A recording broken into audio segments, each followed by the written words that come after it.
ගෞරවනීය හාමුදුරුවෝ වහන්සේ, මවිලවීතුමනි, පියතුමනි, පූජකතුමනි, රාජ්‍ය ආරක්ෂාව පිළිබඳව නියෝජ්‍ය අමාත්‍යතුමනි, ආරක්ෂක අමාත්‍යාංශයේ ලේකම්තුමනි, නාවික හමුදාපතිතුමා ඇතුළු ත්‍රිවිධ හමුදාවේ හමුදාපතිවරුනි, පොලිස්පතිතුමනි, නාවික හමුදාවේ ජ්‍යෙෂ්ඨ නිලධාරීන්, අද නාවික හමුදාවට ඇතුල් වෙන නවක නිලධාරීනි, දෙමව්පියනි, ඔබ අපේ රටේ ඉතාමත් ගෞරවාන්විත විනයක් තිබෙන ඒ වගේම නිර්භීත නාවික හමුදාවට ඇතුල් වීම පිළිබඳව බෙහෙවින් ස්තුතිවන්ත වෙනවා. ඒ වගේම ඔබ අද මේ ආරම්භ කරන ගමන මෙම වෘත්තීමය ශාස්ත්‍රයේ ඔබට ඉතාමත් ජයග්‍රහී ගමනකට මා සුබ පතනවා. මා හිතන ඔබ දෙවුර මත විශාල වගකීම් සමුදායක් පැවරී තිබෙනවා. පළමු කොටම ඔබ මෙවැනි ගෞරවනීය නිර්භීත විනයානුකූල වෘත්තීමය රැකියාවක් තෝරා ගැනීම පිළිබඳව ඔබගේ දෙමව්පියන් විශාල ලෙස ආඩම්බර වෙනවා. මා හිතනවා ඔබගේ දෙමව්පියන් ඔබෙහි කරී තබන ලද බලාපොරොත්තුව ඉතාමත් සාර්ථක ලෙස ඉටු කරන ලද තරුණ තරුණියන් පිරිසක්. ඔවුන්ට තවත් ඔබ පිළිබඳ විශාල බලාපොරොත්තු තිබෙනවා.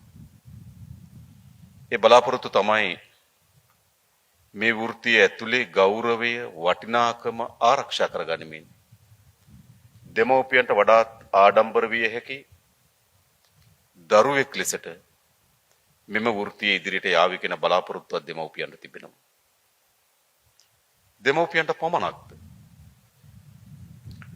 රටක් ලෙස අපටත් ඔබ පිළිබඳ විශාල බලාපොරොත්තුවක් තිබෙනවා. අපේ රට මුහුදු තීරය ගත්තොත් කිලෝමීටර් 1340ක් පමණ වෙනවා. අප දූපත් රාජ්‍ය. අපේ රට වගේ 8 ගුණයක ආසන්න මුහුදක හිමිකාරීත්වය තිබෙනවා. ඒ වගේම 21 ගුණයක ආසන්න ආරක්ෂාව සොයා බැලීම පිළිබඳව වගකීම් තිබෙනවා. ඒ නිසා රට ඔබ දෙස බලාගෙන සිටිනවා අපේ මාතෘභූමිය ආරක්ෂාවේදී, අපේ පොදු ජනතාවගේ ආරක්ෂාවේදී ඔබට විශාල කාර්යභාරයක් පැවරෙනවා. ඔබ එම කාර්යභාරය නිසි පරිදිට ඉටු කරાવી කියන අපේක්ෂාවකින් ඔබගේ මාතෘභූමිය පෙළෙනවා. ඒ ගෞරවාන්විතභාවය, ඒ වෘත්තීමය භාවය ඔබ ආරක්ෂා කරાવી කියන දැඩි විශ්වාසයක් බලාපොරොත්තුවක් අප තුළ තිබෙනවා. ඒ වගේම අපේ නාවික හමුදාවට කීර්තිමත් ඉතිහාසයක් තිබෙනවා. අපේ මව්බිම, අපේ ජනතාව මුහුණ දුන් විවිධ අභියෝගයන්හිදී අපේ නාවික හමුදාව ඉතාමත් නිර්භීත ලෙස අපේ මාතෘභූමිය ආරක්ෂාව වෙනුවෙන්, අපේ පොදු ජනතාවගේ ආරක්ෂාව වෙනුවෙන්, අනාගතය වෙනුවෙන් විශාල කැපකිරීම කරන ලද නාවික හමුදාවක් අපට සිටිනවා. ඔබ ප්‍රවිෂ්ඨ වෙන්නේ එවැනි ගෞරවාන්විත ඉතිහාසයක් හිමි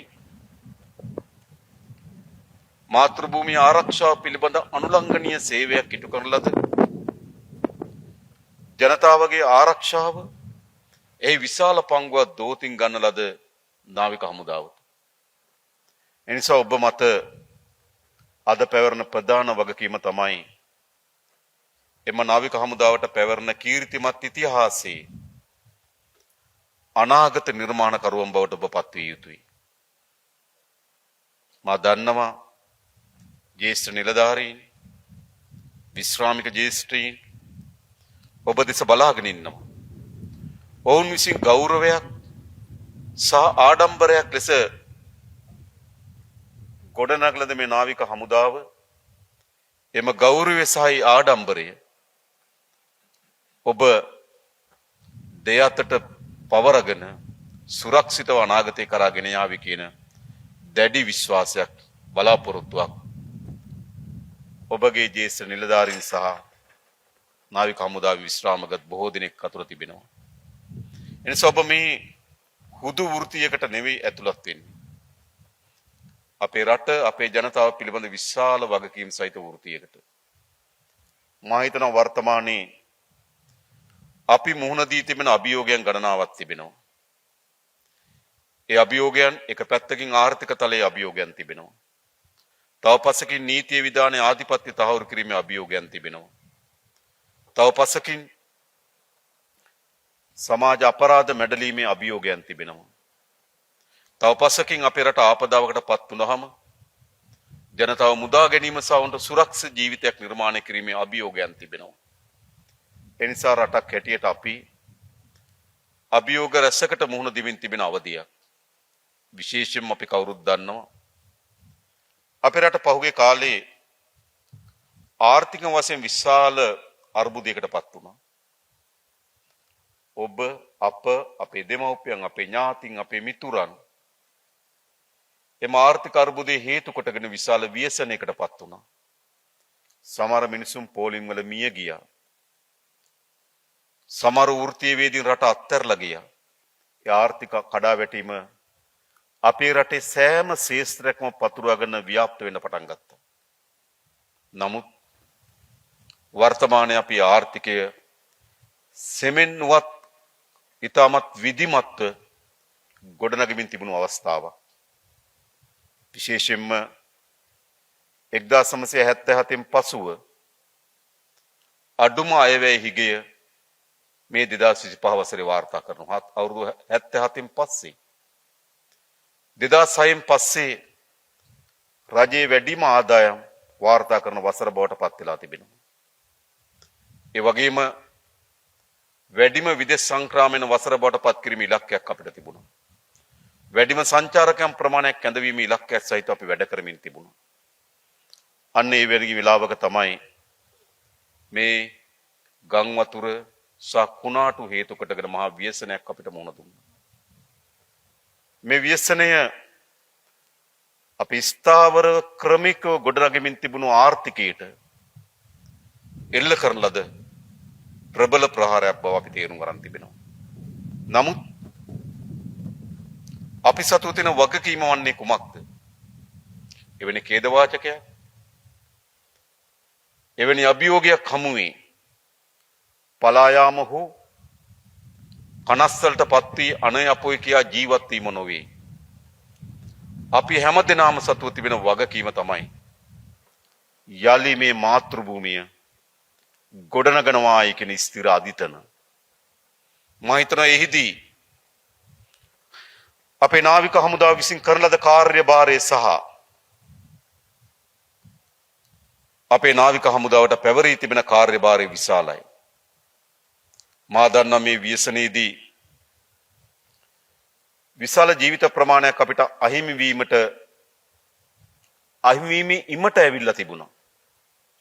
ඒ වෙලාවෙත් අපි කාර්යක්ෂම විරෝධාර අපේ හමුදාවන් විශේෂයෙන්ම නාවික හමුදාව විශාල මැදිහත් වීමක් කරා.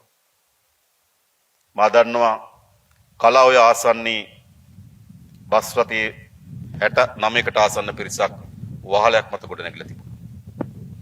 ඔවුන්ගේ ජීවිත ඉතාමත් ආසන්නී මරණයද ජීවිතයද කියන සටනක නියැලලා තිබුණා.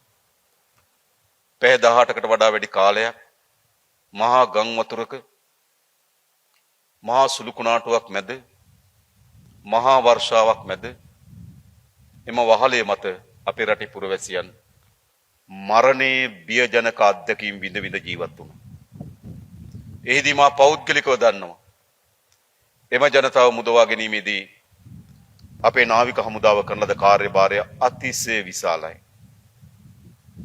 පළමුව ඔවුන් මුදවා ගැනීම සඳහා ගමන් කරන ලද බෝට්ටුවේ නිලධරයින් බෝට්ටු අනතුරට පත් වුණාට පසු ඔවුන්ද වහලේ ජීවත් වුණා. ඔවුන් වහලේ හිටපු සිවිල් පුරවැසියන්ට ජීවත් වීම සඳහා අපේක්ෂාව බලාපොරොත්තු ගෙන දෙමින් ධෛර්යය එකතු කරමින් තිබුණා. ඒ නාවික හමුදාවේ ඔබගේම නිලධාරීන් තුන්දෙනෙක්.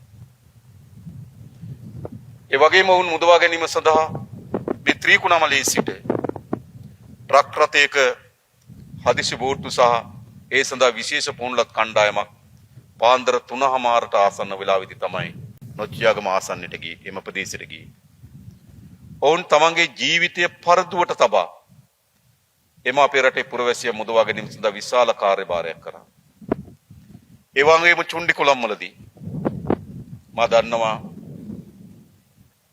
එහි මොයකට ආශ්‍රිතව මතුවී තිබෙන ගැටලුව ඒ ගංගා පිටාර ගලමින් විනාශ වෙන තමන්ගේ දෑයින් දකමින් ඔවුන් මොකද කරේ? චුණ්ඩිකුලම් ඒ මොයකට ආසන්නයේදී අපිට ඒ නිලධාරීන් 5 දිනක් අහිමි වුණා.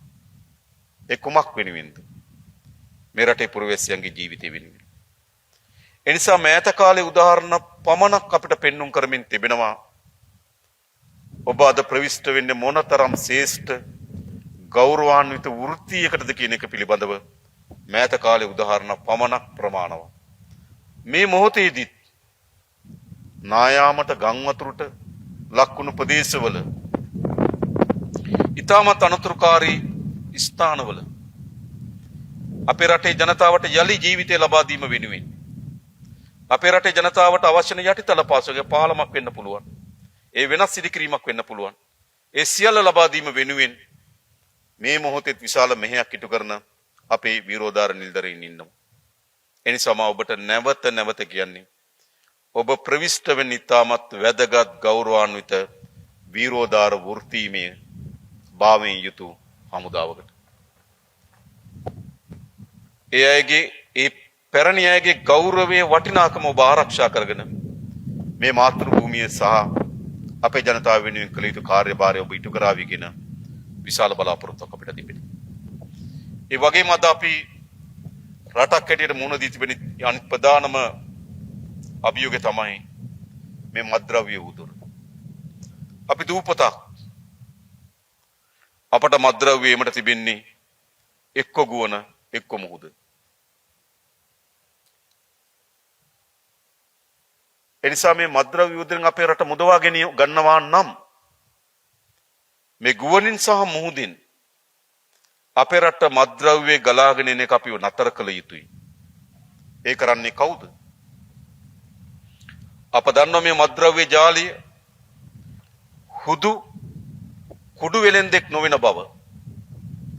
හුදු මත්ද්‍රව්‍ය වෙලෙන්දෙක් නොවන බව. ඒ තාම සංවිධානාත්මක අපරාධ කල්ලියක්. සංවිධානාත්මක අපරාධ කල්ලිය. ඔවුන් සතු අවියාවිද තිබෙනවා. ඔවුන් සතු විශාල මුදල් සම්භාරයන් තිබෙනවා.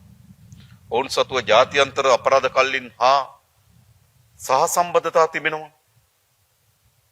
ඔවුන් සමග කාලයකදී තම සමීප දේශපාලන සබඳතාවයන් තිබුණා.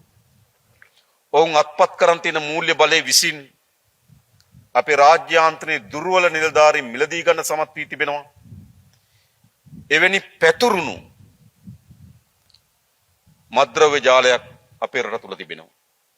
මා හිතනවා මේ මත්ද්‍රව්‍ය ජාලය බිඳ වැටීමේදී අපි රජයක් හැටියට අපේ පොලිස්පතිතුමා අපේ ත්‍රිවිධ හමුදාව මුදා ප්‍රධානීන් එක්ක අපි නිරන්තරයෙන් සාකච්ඡා කරමින් තිබෙනවා. අපි රාජ්‍යයක් හැටියට තීරණයක් කරන් තිබෙනවා. අපේ තරුණ පරම්පරාව ගිලගනිමින් තිබෙන මේ ව්‍යසනයේ අපේ ජාතිය මුදවා ගන්න බවට. හැබැයි මට මේ ප්‍රකාශය කළ හැකි වන්නේ කුමක් නිසාද? මා ඔබ කෙරෙහි තබන විශ්වාසය නිසා. ඔබ තමයි මුහුද ආරක්ෂා කරලා දෙන්නේ. ඔබ තමයි මුහුදෙන් ගොඩබිමට රැගෙන එන මත්ද්‍රව්‍ය වටලලා දෙන්නේ. මා දන්න මෑත කාලේ අපේ නාවික හමුදාපතිතුමාගේ නායකත්වයේ යටතේ ඒ නිලධාරීන් සියලු දෙනා ඒකාබද්ධව විශාල මෙහෙයුම් ගණනාවක් කරා. මෑත ඉතිහාසයේ එක දිගට එක පිට කිලෝ 200 300 500 700 අපිට අත්අඩංගුවට ගැනීමට හැකියාව ලැබුණා. එහෙත් තාම අවසන් නැහැ. එනිසා මේ මද්ද්‍රව්‍ය උදුර අපේ රටේ මේ පිළිලය මේ වසංගතය අවසන් කළ යුතුයි. අපේ ජාතිය මේ මද්ද්‍රව්‍ය උදුර හරහා අත්පත් වෙමින් තිබෙන විනාශයෙන් අපි වුන් මුදවා ගත යුතුයි. දේශපාලන අධිකාරී හැටියට අපි මේ වෙනුවෙන් කළ හැකි සියල්ල කරන්න ලෑස්ති. හැබැයි මා හිතනවා ආරක්ෂක විශේෂම නාවික හමුදාවට ඔබට ඒ විශාල කාර්යභාරයක් තිබෙනවා. අපි ඔබ එක්ව අපේ මේ මාතෘභූමියේ ව්‍යසනයෙන් මුදවා ගමු. ඒ වෙනුවෙන් ඔබගේ කාර්යය අපි අපේක්ෂා කරමු. එනිසා මම ඔබට කියන්නේ අපට වෙන්වෙන්ව වගකීම් තිබෙනවා. මා ජනාධිපතිවරයා ලෙස මට පැවරුණු වගකීමක් තිබෙනවා. අපේ නාවික හමුදාපතිතුමාට එතුමාගේ ධූරය අනුව වගකීමක් තිබෙනවා. ඔබට ඔබගේ ධූරය අනුව වගකීමක් තිබෙනවා. අපි අතර තිබෙන වෙනස්කම තමයි අපි එකිනෙකා උරදී තිබෙන වගකීම් වල වෙනස්කම. නැත්තම් කුමක්ද අපි අතර තිබෙන වෙනස්කම? මේ මහ පොළොවේ ඉපදෙනවා. මේ ආර්ථිකයත් එක්ක පොරබදනවා. මියදෙනවා. මේ මහ පොළොවේ පස් බවට පත් වෙනවා. අපි සියලු දෙනාම. එහෙනම් අපි අතර තිබෙන වෙනස්කම් මොනවද? අප අතර තිබෙන වෙනස්කම් තමයි අපි එකිනෙකාට පැවරී තිබෙන වගකීම් වල වෙනස්කම්. ඒ සෑම වගකීමක්ම ස්ථාවර රාජ්‍යයක් වෙනුවෙන් අපිට අවශ්‍යයි. සෑම වගකීමක්ම. පොලිසිය මහත්මයාට පැවරී තිබෙන වගකීම, යුද හමුදාවේ නිලධාරියට පැවරී තිබෙන වගකීම, නගර සභාවේ වැඩ කරන සේවකයාට පැවරී තිබෙන වගකීම, ජනාධිපතිවරු ලෙස මාහට පැවරී තිබෙන වගකීම, මේ සියල්ල වගකීම්. රටක් ඉස්සරහට යා හැකි කියන්නේ කෙසේද? රටක් ඉදිරියට යා හැකි වන්නේ හැම දෙනාම තමන් වෙත පැවරී තිබෙන වගකීම නිසි පරිදි ඉටු කිරීමෙන් පමණයි. ඒ නිසා කිසිදු වෘත්තියක්, කිසිදු වගකීමක් අපි දෙවෙනි කොට සැලකිය යුතු නැහැ. අපි හැම කෙනාම සැලකිය යුතු වන්නේ සෑම වගකීමක්ම අපේ රට ගොඩනැගීම සඳහා දක්වන දායකත්වයේ කොටසක්. ඒ නිසා වගකීම් වල ස්වභාවය වෙනස් වෙන්න පුළුවන්. හැබැයි අපි හැම දෙනාම අපි එකිනෙකා මත පැවරී තිබෙන වගකීමක් දෙවුර මත දරාගෙන සිටිනවා. අපි සෑම දෙනාම එක්ව අපේ දෙවුර මත පැවරී තිබෙන වගකීම් නිසි පරිදි ඉටු කරමු. මම ඔබට ආරාධනා කරන්නේ වෙනුවෙන් ඔබ වෙත අද දින සිට පැවරෙන වගකීම, ඔබගේ දෙවුර මත පැවරී තිබෙන මේ වගකීම නිසි පරිදි ඉටු කරන නවක නිලධාරීන් බවට පත් වෙමු කියලා ආරාධනා කරමින් ඔබට ඔබගේ වෘත්තියේ ජයග්‍රහී වෘත්තීමේ ජීවිතයක් සඳහා සුබ ප්‍රාර්ථනා කරමින් මම නතර වෙනවා. බොහොම ස්තුතියි.